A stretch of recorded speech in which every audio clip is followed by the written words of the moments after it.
Hello dear students, आज हम करने वाले हैं practice exercise of active and passive voice and this is the 6th part in the series.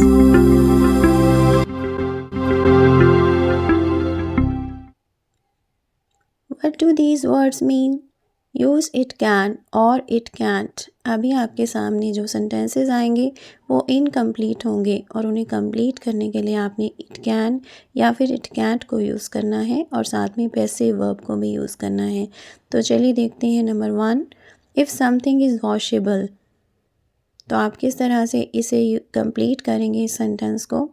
उसमें आपने क्या लिखना है, it can be washed. Okay, if something is washable it can be washed. देखिए यहाँ पर हमने बी वॉश्ड जो लिखा है वो पैसिव वर्ब है। तो आप इस तरह से इस सेंटेंस को कंप्लीट कर सकते हैं। If something is washable it can be washed, यानी कि जब कुछ वॉशेबल होता है उसे वॉश किया जा सकता है।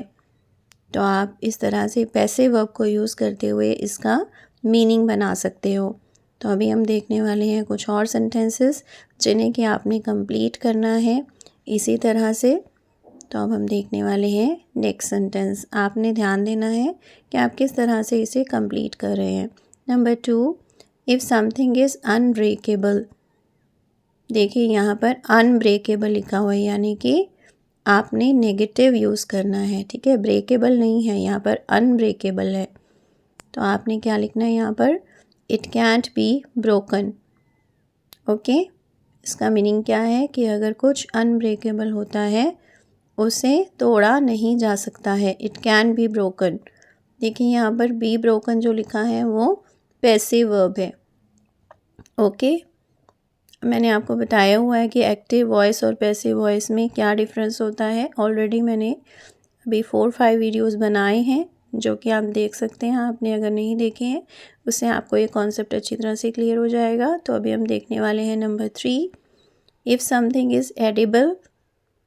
एडिबल वर्ड का मीनिंग क्या होता है, जिसे हम खा सकते हैं। ठीक है, अगर कुछ ऐसा है जिसे हम खा सकते हैं, इफ़ समथिंग इज़ एडिबल, अगर कुछ एडिबल है तो इसका मीनिंग क्या है, इट कैन बी ईटन। अगर कुछ एडिबल है उसका मीनिंग क्या है, इट कैन बी ईटन, उसे खाया जा सकता है। ठीक है, इट कैन बी ईटन, उसे खाया जा सकता है। देखिए ये पैसिव वर्ब है। ओके, अब हम देखते हैं number 4, if something is unusable. देखिए यहाँ पर फिर से अनयूजेबल लिखा हुआ है, यूजेबल नहीं है, अनयूजेबल है, यानी कि उसका ऑपोजिट है। तो आप यहाँ पर क्या लिखेंगे, यहाँ पर आपने कैन नहीं लिखना है, यहाँ पर आपने कैंट लिखना है, नेगेटिव यूज़ करना है। तो लिखेंगे it cantt be used. Okay, अगर कुछ ऐसा है जो कि अनयूजेबल है उसे यूज़ नहीं किया जा सकता है।